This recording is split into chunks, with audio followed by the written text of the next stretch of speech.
जानकारी दीजिए। देखिए, परीक्षा का समय तो अभी है। बच्चों के जीवन में परीक्षा का बहुत बड़ा महत्व होता है और बच्चे परीक्षा के नाम सुनते ही कांप जाते हैं, डर जाते हैं। इसका 2-3 कारण है। एक तो जो हमारे शिक्षक समाज के लोग हैं, उनके माता पिता हैं, बच्चों को इतना टेरराइज करके रखते हैं शुरू से, जिसके कारण बच्चों पर बुरा प्रभाव पड़ता है। मैं एक शिक्षक रहा हूँ, पिछले 60 वर्षों से बच्चों को पढ़ाता रहा हूँ, परीक्षा लेता रहा हूँ। मुझे अनुभव है।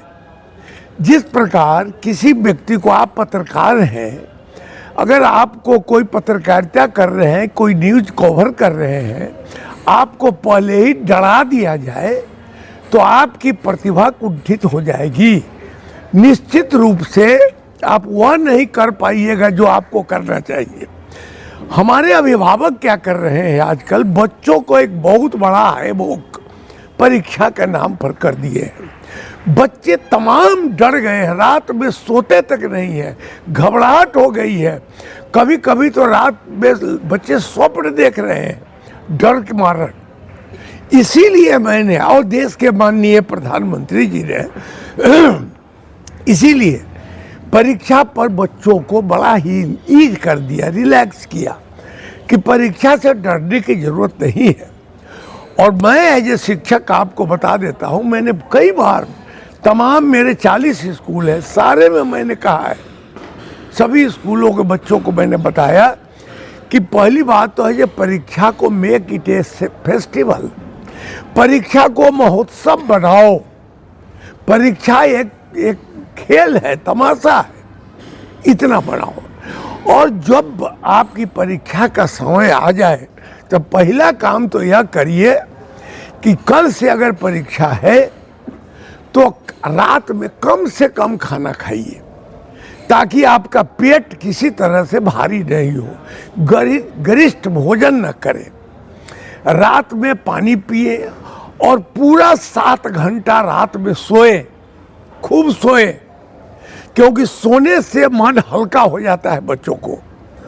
सोकर 7 घंटा से उठे, सुबह में हंसते हुए, खेलते हुए नाश्ता करें और परीक्षा के लिए चल दें। सबसे महत्वपूर्ण बात यह है कि परीक्षा के दिनों में किसी भी व्यक्ति से कड़े शब्दों में बातचीत न करें, किसी से झगड़ा न करें, किसी से मोबाइल से किसी प्रकार की बातचीत न करें। आपका तनाव से आप बच जाएंगे इससे, क्योंकि कई बार ऐसा होता है कि परीक्षा के पहले लोग टेलीफोन करके बच्चों को डिस्टर्ब कर देते हैं।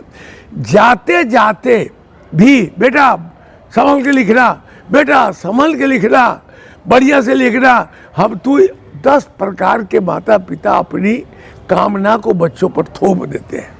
इसीलिए मैंने कहा कि रात में खूब सोइए, हल्का भोजन करिए, मोबाइल से बात मत करिए, परीक्षा हॉल में जाके किसी भी लड़के से बात मत करिए, चुपचाप क्वेश्चन देखिए। 3 घंटा आपका समय है, वो 3 घंटा के समय को जितना प्रश्न आपको पूछ रहा है उसका उत्तर लिखिए। महत्वपूर्ण बात है कि सबसे बढ़िया जो प्रश्न आपको आता हो उसको 1 नंबर में लिखिए। हैंडराइटिंग आपकी अच्छी हो, रोल नंबर, सब्जेक्ट, इस सब का बढ़िया से लिख दीजिए। घबराहट में छूटने का चांस रहता है। समय को बांट लीजिए। अगर 10 क्वेश्चन का आंसर करना है तो समय 3 घंटा का जो है उसको आप बांट लीजिए, कितने नंबर का है। अंत में बच्चों को ध्यान रखना है कि 5 मिनट में एक रिवीजन जरूर कर लीजिए। हो सकता है रोल नंबर छूट गया हो, सब्जेक्ट छूट गया हो, क्वेश्चन का नंबर छूट गया हो। जब यह तभी होगा जब आप शांत मन से परीक्षा देंगे, घबराहट नहीं हो। किसी बच्चे से क्वेश्चन का मिलान मत करें, उससे घबराहट बहुत बढ़ जाती है। तो बच्चों का सवाल लिखिए और जो है से चुपचाप छोड़िए, हंसते हुए। परीक्षा हॉल के बाद घर पर भी आके माता पिता पूछते हैं बच्चों को, बहुत बड़ी गलती होती है।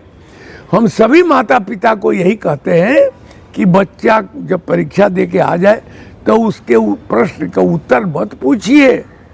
हो सकता है कि बच्चे से भूल हो गई हो तो बच्चा नर्वस हो जाएगा, अगली परीक्षा खराब हो जाएगी उसकी।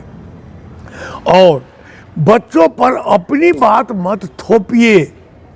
यह मत कहिए कि बेटा इंजीनियर बनना है, डॉक्टर बनना है। अटूट विश्वास, शुद्धता का एक अनमोल रिश्ता, खूबसूरती का। जगमोहन लाल शिवरत्न लाल ज्वेलर्स 105 वर्षों से आपके भरोसे का प्रतीक। गोल्ड और डायमंड के अति सुंदर मन लुभावन गहनों के साथ हमारे यहाँ है हैंडक्राफ्टेड ज्वेलरी, सिल्वर ज्वेलरी एवं स्टोन्स की संपूर्ण range. Complete hallmark jewellery showroom. खुल के मनाइए खुशियाँ जगमोहन लाल शिवरत्न लाल ज्वेलर्स के साथ, पटना सिटी चौक, पटना।